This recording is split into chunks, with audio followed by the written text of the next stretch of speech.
Welcome to Talking with Tatchell.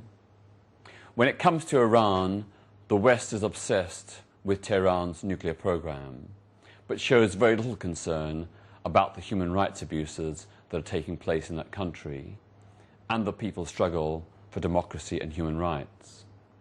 Some of the worst abuses are taking place in the southwest region, which Tehran calls Khuzestan, but which the indigenous peoples call Ahwaz. Their nation, their oppressed Arab people, distinct from the Persian majority, have been under occupation and oppression from the Tehran state since before the present Ayatollahs seized power. Their oppression goes back many decades to the time of the Shahs. We see that ever since, throughout all these decades, the people of Ahwaz and their yearning to be free has been suppressed, not just economically, culturally and politically, but militarily as well. Ahwaz is a region under occupation, but the people are yearning and still fighting to be free. With me to discuss that fight for freedom and the ongoing human rights abuses there is Karim Abdian, the Executive Director of the Ahwaz Human Rights Organisation. Welcome, Karim. I wonder if you could start by just giving us an update about the human rights abuses that are taking place against the Arab Ahwazi people in the southwest Iran. Yes, Peter. In fact, recently, Ahwaz Human Rights Organization learned that in the past 2 weeks alone, some 9 prominent Ahwazi Arab Ahwazi intellectuals have been detained in Ahwaz. And as much as we try to find out the reasons, asked the various government officials, we were not told the reason. But nevertheless, in the past 2 weeks, 9 Ahwazi Arab intellectuals were detained.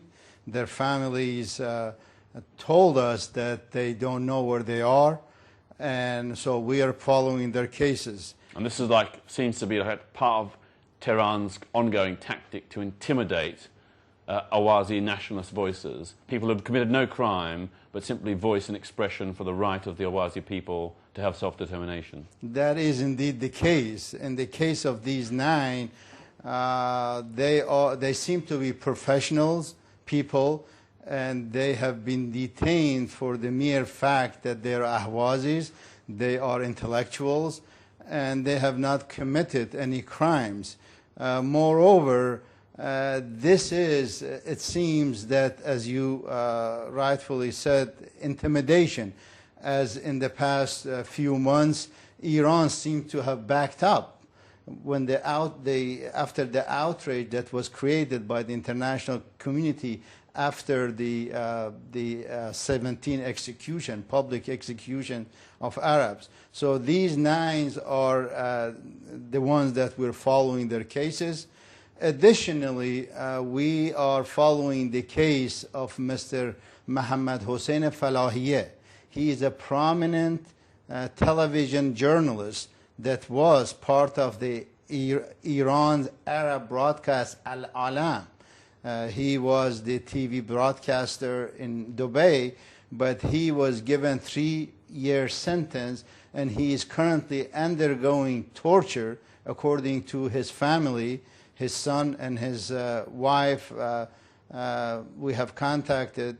And why was he arrested and tortured? What's the official reason? Yeah, the official reason is always he is Mohareb, that is, he's against the God's rule. The other official accusation is he's against he's a security risk. And also he was told that he has contacted, or he has been in contact with what they called Arab separatists, human rights organization outside the country. So over the allegation that he's contacted people representing the Ahwazi nation and trying to learn about the oppression they're suffering, because of that mere contact, that's been enough to put him behind bars and to subject him to torture. Yeah, and it seems an irony, as for a journalist, some can argue that that is the duty of a journalist. Nevertheless, this person He is undergoing torture in Evin, in the notorious Evin prison, and the Section 209. That is, it's again another known... One of the most notorious torture centers in the world, where people die. That's true. Yeah. So Mr. Falahieh is currently in Section 209 of Evin prison, and he is ill. His friends and relatives told us that he has several illnesses and he cannot get the medicine. So they're denying him medication, yes, sir, for his illness? Yes, sir. And the last case that I would like to bring to your attention is the case of Dr. Uday Afrawi. If you recall, in March of 2006, 2 young Ahwazi Arab were hung in the city of Ahwaz. One of them was Ali Afrawi, 17-year-old, and he was accused that he had something to do with the bombings at the time. Well, this is the father of that young man, a prominent Arab Ahwazi psychologist, older person, and he was given 20-year sentence, and he's been jailed in Ardabil. Ardabil is in Azerbaijan, the farthest you can possibly put someone in prison away from his home. Again, Dr. Uday Afrawi, he is sick. He suffers from a heart ailment, and his family said that they cannot send medicine to him. And the last thing that we heard is that Mr. Faqihi, a prominent Iranian lawyer, defense lawyer, he has taken his case recently, and we understand that Mr. Faqihi, this prominent lawyer, with the knowledge of the Iranian Ministry of Justice, went to Ahwaz, to the revolutionary court that sentenced Dr. Afrawi, and he waited there for 3 years. They did not allow him to see his client's file. For 3 days? For 3 days, rather. And he went back to Tehran. The point here is this is a prominent, known Persian that is a lawyer. And this is the treatment he gets. Now, there are hundreds, at least, hundreds of Ahwazi Arab human rights activists that Ahwaz Human Rights Organization follow their cases. Can you imagine the families of these people that most of them cannot even speak Farsi or Persian? How are they being treated by this system? And the other point is that why Dr. Uday Afrawi is not being imprisoned in the city of Ahwaz. There are plenty of prisons we know in Ahwaz, but again, it seems that Dr. Uday Afrawi is a person that is not even a political person. He's not even a human rights activist. From all indications, the mere reason for his detention is that, one, he is an Ahwazi Arab, that he's been viewed as suspicious, and secondly... Because his son was executed. He is the father of Ali Afrawi, whose son has been executed in March of 2006. Age 17? Yes, sir. So you've highlighted a lot of issues here. Yes. Iran executes children. Yes. You know, a 17-year-old gets executed on dubious evidence, which Amnesty International and Human Rights Watch say were unfair, not free and fair trials. Lawyers were not allowed to properly represent their clients. You've also highlighted the fact that when people are detained, they're often put in prisons in far-flung regions to discourage and make it difficult for their families to visit them, or for human rights lawyers or independent observers to visit them. And those who are detained are frequently denied medication that they need for illnesses, which some may say would be a very convenient way to hasten their death. And here's another thing, and this is interesting. Ahwaz Human Rights Organization was contacted by the family of the 2 young persons who were executed in March of 2006, Ali Afrawi and Nawasiri. And these people were supposedly under duress, they were shown on television.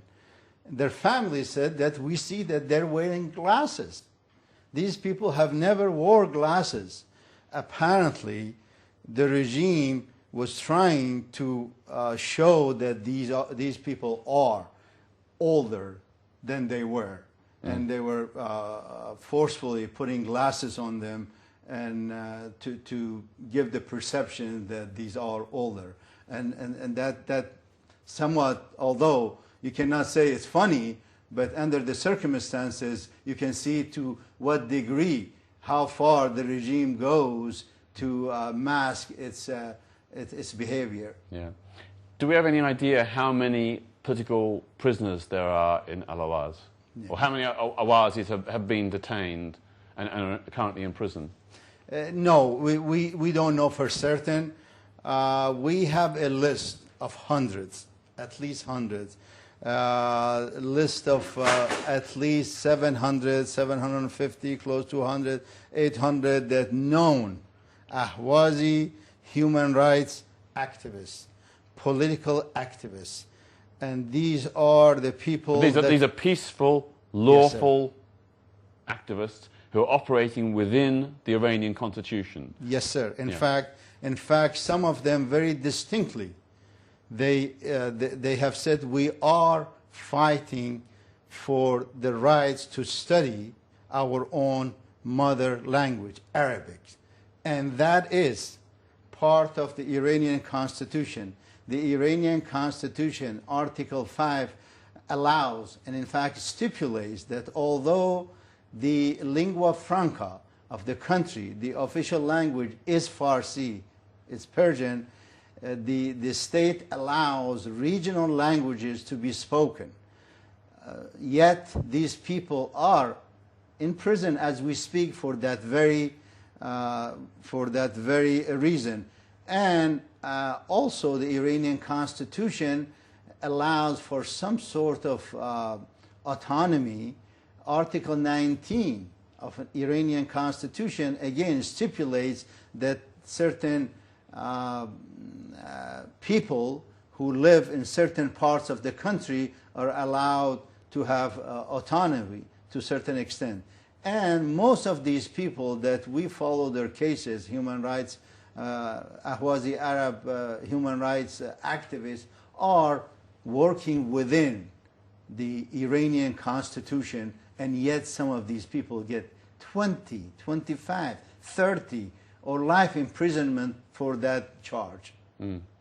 It's pretty consistent, looking at the reports from Human Rights Watch and Amnesty International, that the Iranian regime is violating its own constitution on a massive scale. Yes. As I said, time and time again they report that the trials of so-called Ahwazi terrorists or people who they make all these charges against, that the charges are not backed up by evidence, that the courts do not allow witnesses to appear, that lawyers only often have access to the case papers a few hours before the case, impossible to study hundreds and hundreds of pages in time. So the trials are deeply flawed, and as you say, as a result, people get not just 20, 30 years of life imprisonment, but we've seen a whole series of executions. And I'm right in thinking that many of these executions are in public, and they are by hanging, but not by the method used in the West, by the Tehran specializes in the slow strangulation method, whereby people are hoisted on cranes, so they slowly asphyxiate, and they hang there dangling, struggling for life, sometimes for several minutes before they die. So it's a particularly cruel and inhuman method of execution. It's not like a drop which breaks the neck cleanly. It's a deliberate policy to make these people suffer. Yeah. Yes, I will address that, but before that I would like to you mentioned how many Ahwazi Arabs, and I'm sure, as you know, there are many thousands other political prisoners in Iran. But the fact is that the Iranian government does not provide numbers, right? And when we, human rights organizations, provide numbers, the regime sometimes indicates that these are inaccurate.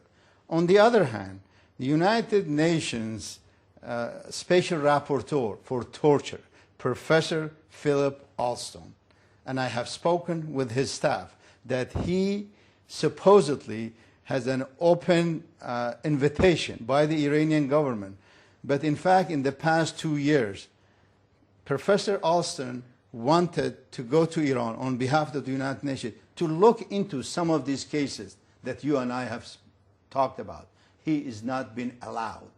So it is fair to ask the Iranian government that why is it that the United Nations Special Rapporteur, Mr. Philip Alston, is not being allowed, and other rapporteurs who tried, and to look into some of these cases, the methods of execution and torture.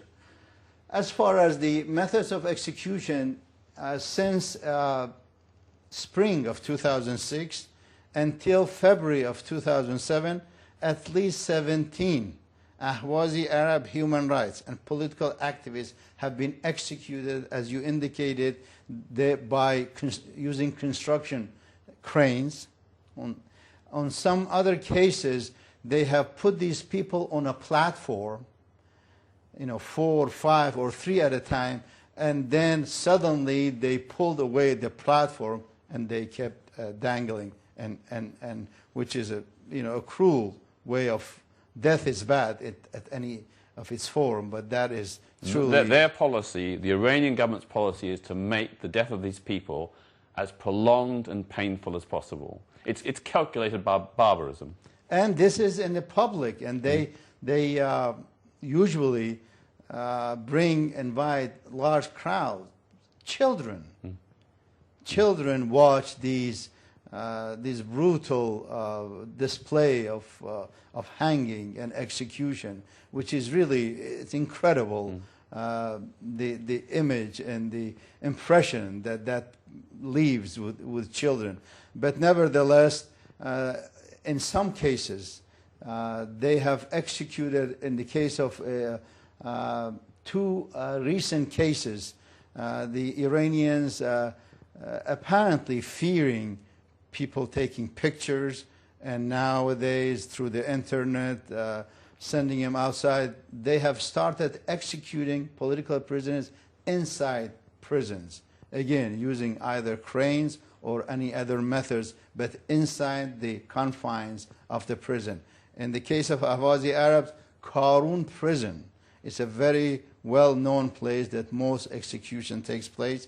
The second prison is Sapidar prison, that currently that we are aware that women and children, at least 2 children, 2 years old and 4-year-olds, are being kept or have been kept for many months with their mothers in the Sapidar prison.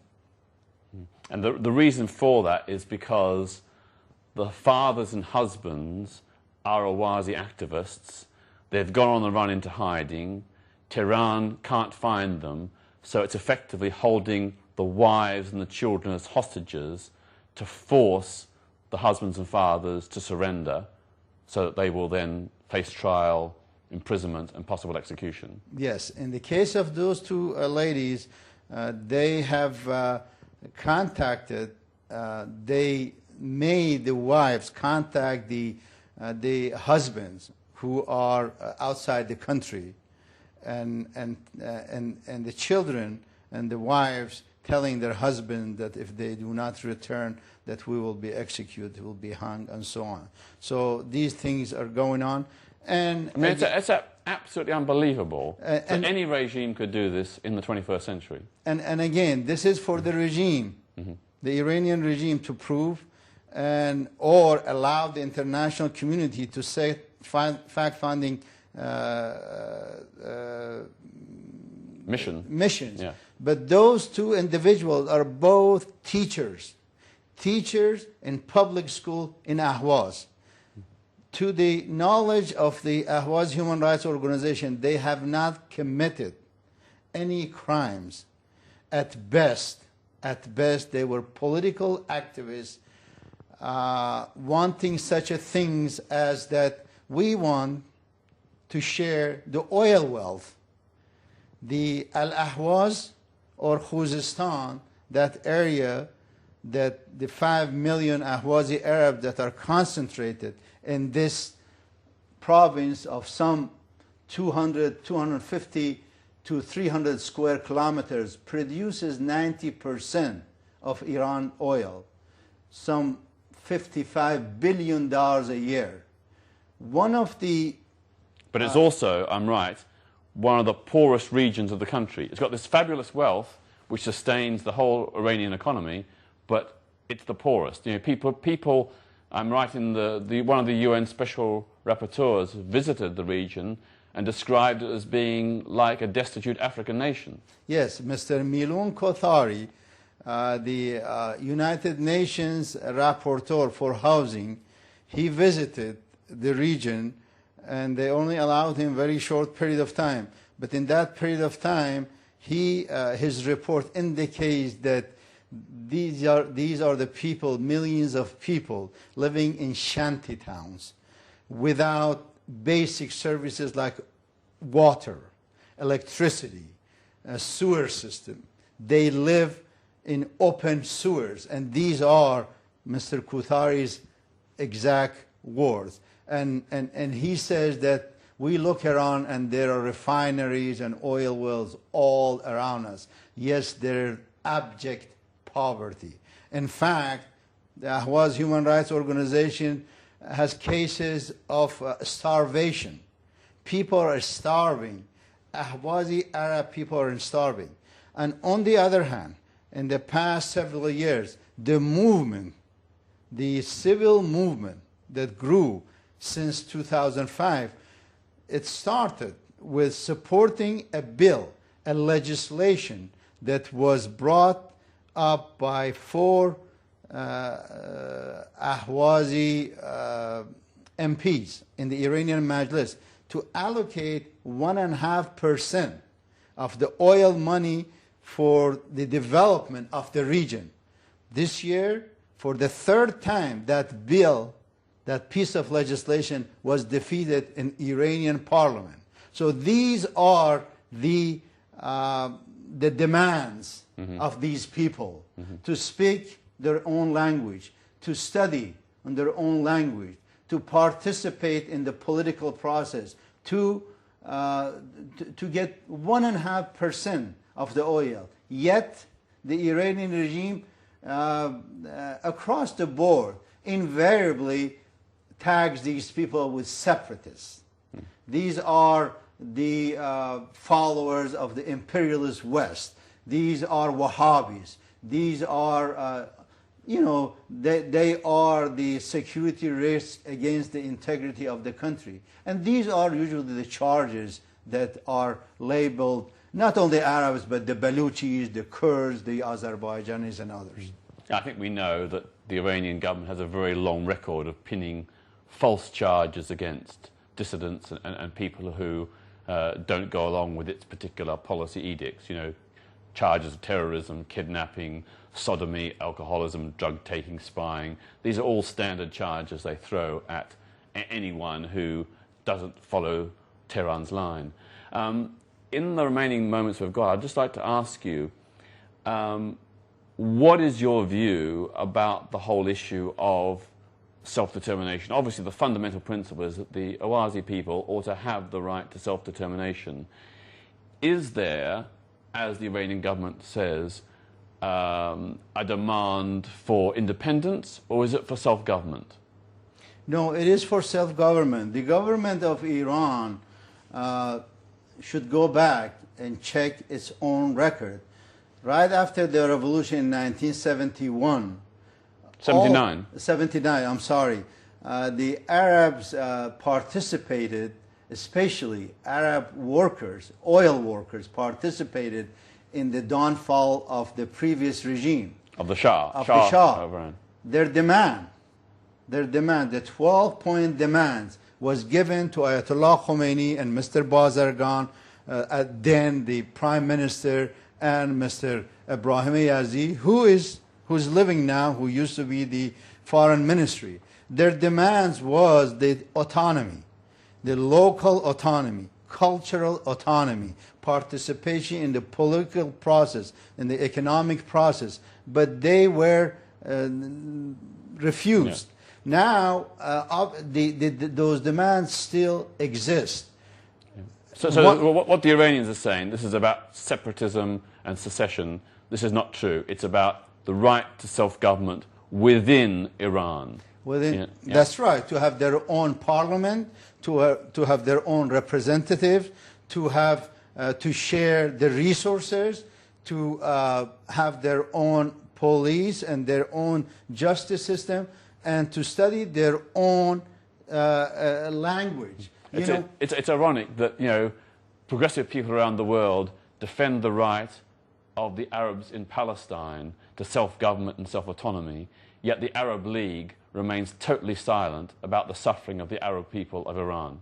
Yes, apparently, and we're told that Arab countries are intimidated by the Iranian government, as the Iranian government has a long reach, apparently, with conspiracy in those countries. But you're right, we challenge the international community, and especially Iranian, ultra-nationalists or nationalist Iranian, not to fall for this, because in fact, those people their demands may be radicalized.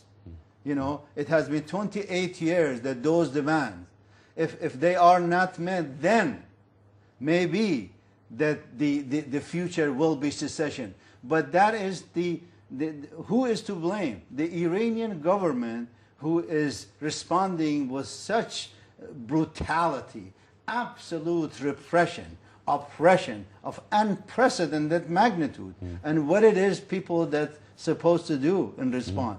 In the case of Arab people, they should go and see what is the education level is. Why the illiteracy is 5 times the national level. Why unemployment is 5 times the national level. Have they done anything about it?